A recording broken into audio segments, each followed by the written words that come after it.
I'm very excited today to be with Alex Okosi, who is one of the managing directors for YouTube for EMEA, and he's representing Google. Hello, Alex. Hello, how are you, Suki? Yeah, really good. Great to see you today. Um, it's great to have Google as a supporter of our first ever Empower UK Black role model list. So it's great that we can finally make these a reality. It'd be really great to understand why you think recognizing Black role models in business is important. Look, Suki, obviously, as at Google, we're really, really excited to be part of this, and thanks for the opportunity. I think that if anything, the events of last year has really shown us that it's really, really important, especially during this time, with all that's going on. It's not just last year, obviously, that predates all of this, that we really do as much as we can to be able to make it very visible for us to really raise awareness and education around the amount of impact and what's going on around the world, especially related to Black leaders and the sort of impact that they're making. So for us, we're really excited to be part of this and being able to contribute to being able to shine a spotlight on the amazing amount of Black leaders that we have across the world. And this is really, really exciting for us. And Alex, in my excitement, I jumped straight into the first question without giving you a chance to say what amazing job you do at YouTube. So actually, for the benefit of the people watching, just give them a quick snapshot of what your job is at YouTube. Well, look, at YouTube, I'm responsible for leading our emerging markets EMEA business. So looking after territories like Russia, the Middle East, Africa, Turkey, as well as Israel. A lot of that work also involves really making sure that we're shining the spotlight on creators from all background, and make sure that, more importantly, especially on YouTube, that we are doing as much as we can to be able to have the platform visibly representative of also the amazing communities that we serve. So that's what I do. I'm also very, very, very, very involved in making sure that we're doing a lot of work from a racial equity perspective to have Google and YouTube lead in that space. What were your thoughts when you read the profiles of the Black role models who made the UK list? Listen, I was blown away to see the tremendous amount of work that they had done, the impact that they are having, and also to just sort of see the success level they've achieved with all that they all had to kind of go through. With a lot of these leaders, you see that they really had to overcome, a lot of odds to kind of get to this level that they are. So it's incredibly inspiring. I don't know all of them intimately, but I'm looking forward to meeting them and getting to know them because, for me, it's inspiring to see this level of leadership, not only within the industries and the work that they do, but the extra effort that they make to make sure that they are providing opportunities to other people of color is really, really amazing. And I'm really excited to be associated with this list of people that's been identified. You're right. It has been a really tough year for everyone. And I have to say, we've been the Empower list now, I think we're in our 6th or 7th year for publishing them. So it's great. We've now put a spotlight on the UK Black role models and partnering with Google.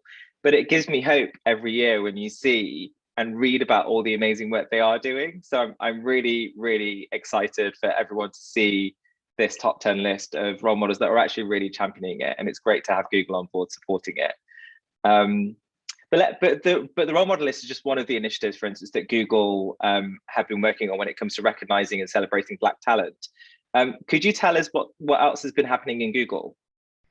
Look, you said it really well. While we aim to obviously increase the visibility of our Black talent, which is really, really important across all the markets that we serve, we're also looking to sort of make sure that we improve Black plus representation at a very senior level, right? We have a commitment to really be able to elevate that to at least 30% by 2025, which I think is tremendous and will go a long way towards that work. I think secondly, we want to address the representation challenges by focusing on how we hire and how we retain Black plus employees across all levels, right? So for us, being able to focus on the retention and also how we hire is going to be important. We want to make sure that we are attracting a diverse pool of people, but making sure that we're really focusing down on how we make sure that Black plus Googlers are coming on board. And more importantly than anything else, we want to kind of create a sense of inclusion and belonging at Google. really focus on our Black plus community, so that not only when we bring them into Google, they feel that they belong and they feel that they're included and that they have every chance possible to be able to succeed and thrive, not just as Google leaders, but as community leaders and also industry leaders as well. Fantastic. I know Google, as you mentioned, has the aim to make diversity, equity, and inclusion part of everything they do. How is that specifically manifested in the work you do at YouTube? At YouTube, I'm really, really proud of the work that we are doing. To be new to YouTube and to see the tremendous amount of effort that people have made to sort of bring this issue to the forefront and really be committed to it is really, really, it's so inspiring and exciting for me. For us at YouTube, one of the things that you may have heard about is our commitment to $100 million Black Voices Fund, which is really focused on being able to elevate and uplift and shine a spotlight on Black voices on the platform. It's going to do an incredible amount of good, and it's going to really, really help our Black creators and artists to make sure that we're really elevating and amplifying their stories, their content, their voices on the platform. Is going to have a tremendous impact, not only in the short term, but also in the long term. It's really, really important to be able to make sure that, as anyone comes onto our platform, that they are seeing content from a diversity of sources. And I think that to be able to elevate Black content and creators in this way is going to be incredibly enriching to any user that comes onto YouTube and wants to experience some amazing content. Brilliant. And actually, just going off script slightly, because that's the great initiative about supporting Black content creators. Who is one of your favorite Black content creators on the platform? I must be honest. I'm going to show a little bit of a bias. Yeah, or are you not allowed to say?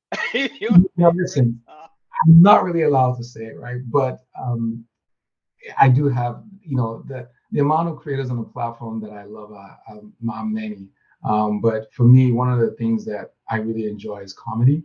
And I'm going to come from a very, very sort of Nigeria-centric perspective in this. We have a YouTube creator, Mark Angel, whose channel is just hilarious. Like, it's just so funny to watch his content.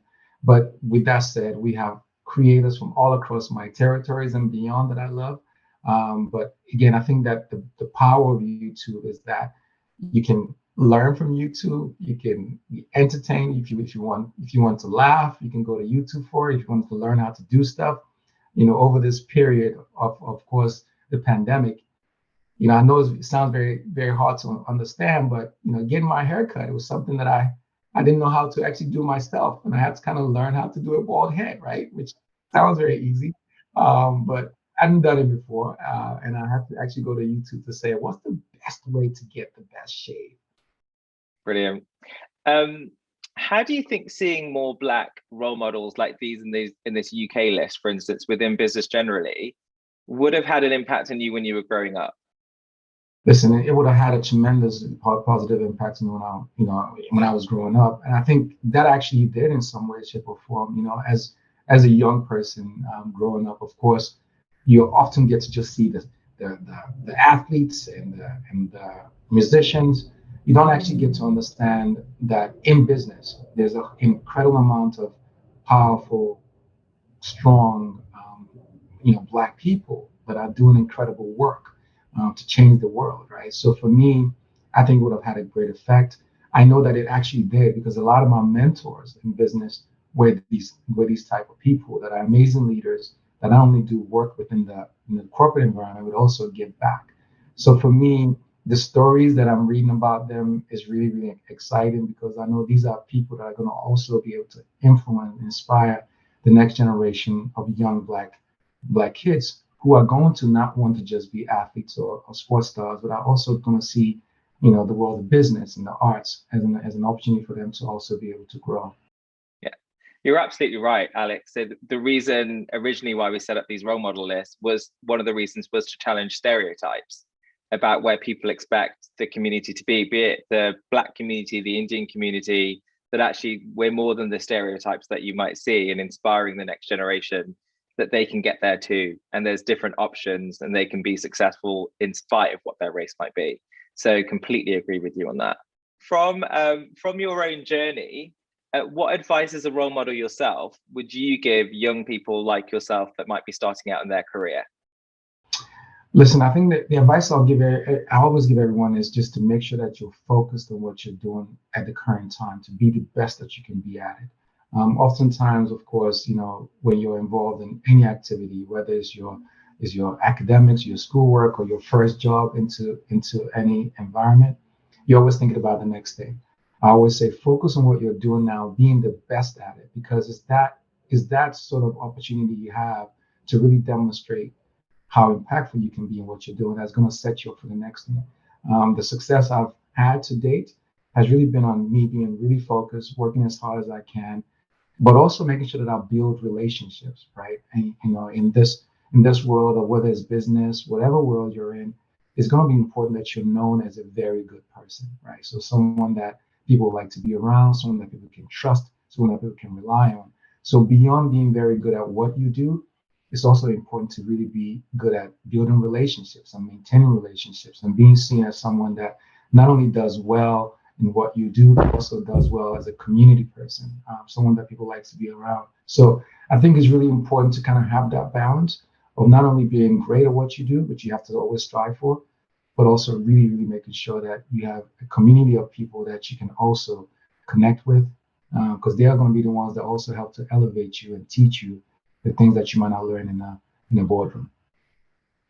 Fantastic advice, Alex. I'm afraid that's all my questions. So really, really appreciate you spending time with us today, and thank you for joining us. Suki, was great joining you as well. Thanks for the opportunity. I really enjoyed it.